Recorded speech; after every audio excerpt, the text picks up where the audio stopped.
इसमें सबसे पहले डिपेंड करता है कि इंडिविजुअल क्या। अगर बाबर को किसी भी वक्त लगता है कि उसको किसी भी जगह पे हम उसको हेल्प आउट कर सकते, वी आर ऑलवेज देयर। जब भी नेट में वो आते हैं, वो अपनी एनर्जी, अपनी हर चीजें बिल्कुल ठीक करते हैं। जोन आता है कि समटाइम आप अच्छा खेल के भी बड़ी इनिंग्स नहीं खेल रहे होते। बाबर आजम को T20 में 1-2 मैचों में रेस्ट दिया जाए, बाज दफा हो सकता है कि मेंटली हेल्थ रिलैक्स के लिए भी रेस्ट देनी चाहिए। नहीं, बिल्कुल ठीक कह रहे हैं, ऐसा किया जा सकता है, लेकिन इसमें सबसे पहले डिपेंड करता है कि इंडिविजुअल क्या सोचता है।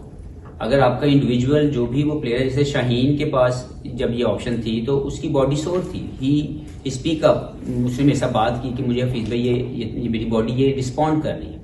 अगर बाबर को किसी भी वक्त लगता है कि उसको किसी भी जगह पे हम उसको हेल्प आउट कर सकते हैं, उसकी टैक्टिक्स के अंदर, उसकी टेक्निक के अंदर, या उसकी मेंटल साइड को देखते हुए, तो वी आर ऑलवेज देयर। लेकिन जब तक जो इंडिविजुअल है, अगर उसको लगता है कि he is doing things well, और हमें भी लगता है कि like to be very honest, the amount of hard work he puts in, जब भी नेट में वो आते हैं, वो अपनी एनर्जी, अपनी हर चीजें बिल्कुल ठीक करते हैं।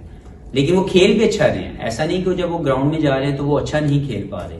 लेकिन अनफॉर्चुनेटली ये जोन आता है कि समटाइम आप अच्छा खेल के भी बड़ी इनिंग्स नहीं खेल रहे होते।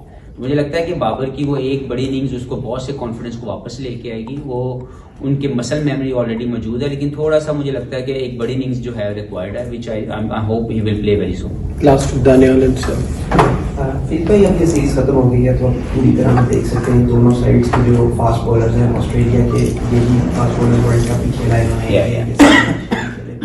तो आपको लगता है कि ये कोई रियलिस्टिक है कि एक ऐसा वक्त भी आए जिसमें पाकिस्तान की भी फास्ट बॉलर, उस तरह आप शाहीन ने 2 मैचेस के बाद रेस्ट किया क्योंकि उनका वर्कलोड था, कि वो भी इस तरह लगातार टीम लगातार टेस्ट खेल सके, या फिर वो इंजरी का शिकार इस तरह ना हो, तो ये क्या करने की जरूरत है इसमें? देखिए, मुझे ज़ात तौर पर लगता है कि एक मेरी सजेशन होगी आईसीसी के लिए, वो श्योरली ये है कि जैसे आईसीसी पूरी दुनिया में T20 लीग को प्रमोट करने के लिए या गेम को प्रमोट करने के लिए T20 एनओसी अप्रूव कर रहे हैं, सिमिलर टेस्ट क्रिकेट को बचाने के लिए, टेस्ट क्रिकेट को प्रायोरिटी रखने के लिए उनको जरूर ये सोचना चाहिए कि एक स्टैंडर्ड मैच फी जो है वो सब बोर्ड्स के लिए जो है वो लेके आए, ताकि हर एक प्लेयर, चाहे वो ऑस्ट्रेलिया का हो या वो किसी भी टेस्ट प्लेइंग नेशन का वो प्लेयर हो, उसको एक मैच फी मिले। उसके साथ मुझे लगता है कि बहुत से players, not like there couple of countries जिनके पास बड़े अच्छे फैसिलिटेशंस हैं, बहुत अच्छी लुक आफ्टर की जाती है अपने प्लेयर की, लेकिन बहुत सी ऐसी कंट्रीज या बहुत से ऐसे क्रिकेट बोर्ड्स हैं जो शायद अपने प्लेयर्स को वो तमाम लुक्रेटिव अपॉर्चुनिटीज जो T20 फॉर्मेट आपको प्रोवाइड करता है या शॉर्टर पीरियड में ज्यादा फाइनेंशियल हेल्प आपको मिलती है या सपोर्ट मिलती है, वो उसकी तरफ जाने की कोशिश करते हैं। तो इन जनरल मुझे लगता है कि ऐसे इकदाम करने चाहिए टेस्ट क्रिकेट को, रेड बॉल को बचाने के लिए, कि जैसे T20 को प्रमोट किया जा रहा है खेल को प्रमोट करने के लिए, which is absolutely right. With the same time अगर हम स्टैंडर्ड मैच फी कर दें पूरी दुनिया के टेस्ट प्लेइंग नेशन की, दैट विल डेफिनेटली हेल्प। भाई ये टीम को देखें तो बहुत से चुके हैं, लेकिन ऐसा भी तो हो सकता था कि शोपीस क्रिकेट है T20 मैचेस, उसमें उसको रेस्ट कराया जाता, क्योंकि हमने उसके 4 आउट देखे हुए थे। मेलबर्न में वो रिथम में आ चुका था जो कि एशिया कप और वर्ल्ड कप में नहीं नजर आया। तो जब टेस्ट क्रिकेट हमारी प्रायोरिटी और आईसीसी वर्ल्ड टेस्ट चैंपियनशिप में और इस तरह की विकेट्स में आमिर अगर 18 आउट कर सकता है बाद में आके, तो शाहीन को एडवांटेज तो था। एक मैं ये पूछना चाह रहा था कि T20 में भी तो वो रेस्ट पे जा सकता था। नहीं, पहले तो मैं आपको बता दूं कि बिल्कुल T20 की वजह से शाहीन को रेस्ट नहीं करवाया गया कि उसने T20 क्रिकेट खेली। ये क्लियर है कि उसकी बॉडी सोर थी, he was not feeling very comfortable कि उसकी बॉडी रिस्पॉन्ड कर सकेगी। तो मुझे एज ए टीम डायरेक्टर ये मेक श्योर करना है कि मेरा कोई भी प्लेयर वो उस जोन में ना चला जाए जहां पे वो इंजर्ड हो जाए। तो मैंने उसको उस जोन से पहले उसको रिकवर करने के लिए इनफ टाइम दिया।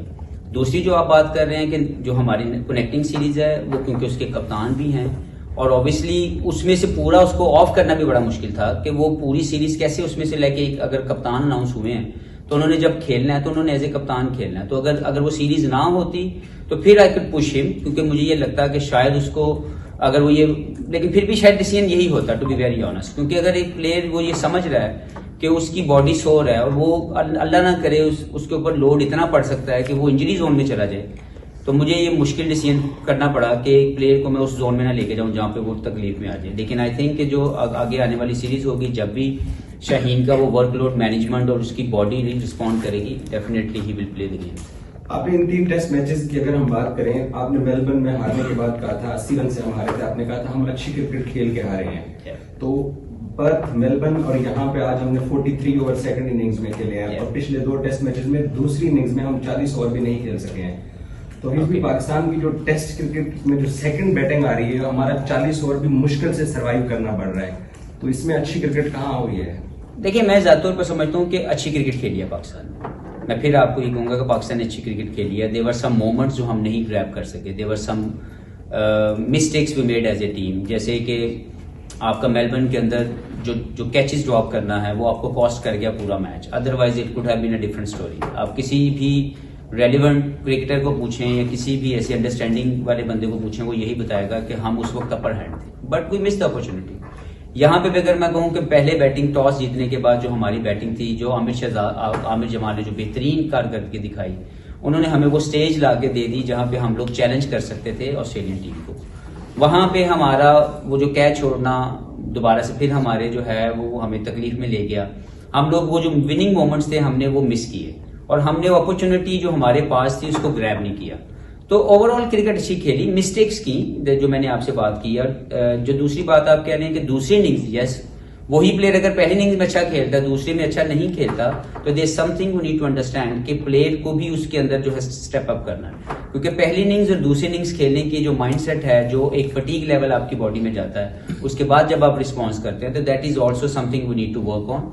और as a team we learn a lot of thing, to be very honest. बहुत सी चीजें हमारे सामने जो हैं वो आई हैं और we will definitely work on दोस्त। क्योंकि जब भी आप अपनी क्रिकेट खेलें, आप अपनी गलतियों से जब तक नहीं सीखेंगे और सीख के उसके लिए मेहनत नहीं करेंगे, राइट स्ट्रेटेजी नहीं बनाएंगे, आप इंप्रूव नहीं कर सकते। और इसके ऊपर हमारी इंडिविजुअल भी बात हुई है और इंशाल्लाह ताला इस सीरीज के बाद भी हम अपने प्लेयरों को वो अलाउ करेंगे कि वो अपने उन चीजों के ऊपर जो है वो काम करें, ताकि जब वो वापस आए तो वो उसमें बेहतरी जो है वो आई।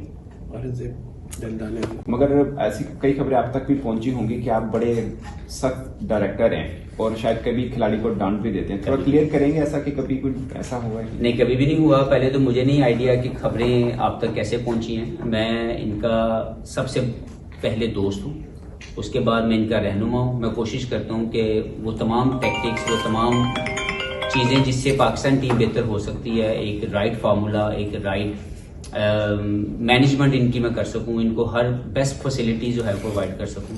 और इस पूरे महीने के अंदर, सवा महीने के अंदर मेरे थ्रू यही फैसिलिटेशन उन तक प्रोवाइड की गई। और मुझे जाती तौर पर बिल्कुल नहीं लगा कि मैं कहीं पे भी सकता हूँ। ये मेरे बिल्कुल ऐसे ही हैं जैसे मेरे दोस्त हैं, मेरे भाई हैं, मेरे बच्चे हैं। तो मेरे थ्रू कभी भी ऐसा नहीं हो सकता। और अगर कहीं ये कोई ऐसी खबर टीम बाहर गई भी है तो मुझे लगता है कि उसमें सदाकत नहीं। Thank you very much. Aamir Jamal, Mir Hamza और शहजाद की, खुरम शहजाद की आपने बात की। आपने पूरे इस टूर के अंदर कहीं पर भी आपने हारिस रऊफ या बाकी किसी बॉलर को मिस किया? आपने आपको लगा कि ये बॉलर्स इक्वली गुड रहे आपके साथ? मेरा अपना ख्याल है कि जब आपको अपॉर्चुनिटी मिलती है तो सारे एक जगह पे इकट्ठे हो जाते हैं। ठीक है, आपका नाम है, आपका कैरियर है, आपने अपना कैरियर खुद बनाना है। मैं ये समझता हूँ कि रेड बॉल क्रिकेट जो जितनी खेलेगा उसके सारे स्किल शाइन होंगे और वो सारे फॉर्मेट्स खेल सकता है। Staying away from red ball cricket आप अपने आप को मुश्किल हालात में डालते हैं, क्योंकि रेड बॉल क्रिकेट ही आपके स्किल्स को पॉलिश करती है। नसीम ऑब्वियसली इंजर्ड था, हमारे मेन प्लेयर हैं, लेकिन ऐसा नहीं है कि उनके बगैर टीम नहीं चलेगी या उनकी इंजरी की वजह से टीम को बहुत नुकसान हो रहा है। उनकी जगह हमारे पास आमिर जमाल आ गए। हारिस रऊफ ऑब्वियसली वो हम उसको पहले बात कर चुके हैं। शाहीन को भी लेके इस मैच के लिए हमने इसलिए फैसला लिया था कि हम नहीं चाहते थे कि हमारा प्लेयर जो है वो वर्कलोड या उसके जिस्म की कोई ऐसी चीज खराब हो, क्योंकि हमें पता है पिछले पूरे साल में शाहीन ने बड़ी मेहनत की है और उसकी इंजरी के बाद से आके जो उसके ऊपर वर्कलोड उसके ऊपर पड़ा वो बहुत मैसिवली था। तो हम चाहते थे कि उसको मैक्सिमम ब्रेक्स भी मिलें ताकि ड्यूरिंग हिज कैरियर उसकी जो वर्कलोड मैनेजमेंट है वो राइट वे में मैनेज हो। मुझे नहीं पता इससे पहले क्या हुआ, लेकिन इस महीने में I wanted to make sure कि वो किसी भी तरीके से कोई भी बॉलर या कोई भी ऐसा प्लेयर वो इस इशू में ना आए कि वो वर्कलोड की वजह से जो है उसकी कैरियर जो है खराब हो जाए। लेकिन ये है कि इक्वली वेरी हैप्पी कि हमने जिन डोमेस्टिक के प्लेयर्स को इस सीरीज के अंदर सिलेक्ट किया उन्होंने बहुत ही बेहतरीन परफॉर्मेंसेज दी। I am talking about Khurram Shahzad, I am talking about Mir Hamza, talking about Aamir Jamal. तो ये वो प्लेयर थे जो सिस्टम में मौजूद थे, लेकिन इनको अनफॉर्चुनेटली मौका प्रेजेंट नहीं किया गया। तो मुझे ये खुशी है कि इस पूरे टूर के ऊपर जो सबसे पॉजिटिव साइन था वो हमारे वो प्लेयर जो सिस्टम में मौजूद होने के बावजूद राइट अपॉर्चुनिटी शायद उनको नहीं मिल रही थी, जब उनको अपॉर्चुनिटीज मिली तो उन्होंने उसको ग्रैब किया और उसको मैक्सिमाइज किया। कहीं मिस नहीं किया आपने कि वो होते तो? Not really. हाफिज भी आपने 2-3 दफा टेस्ट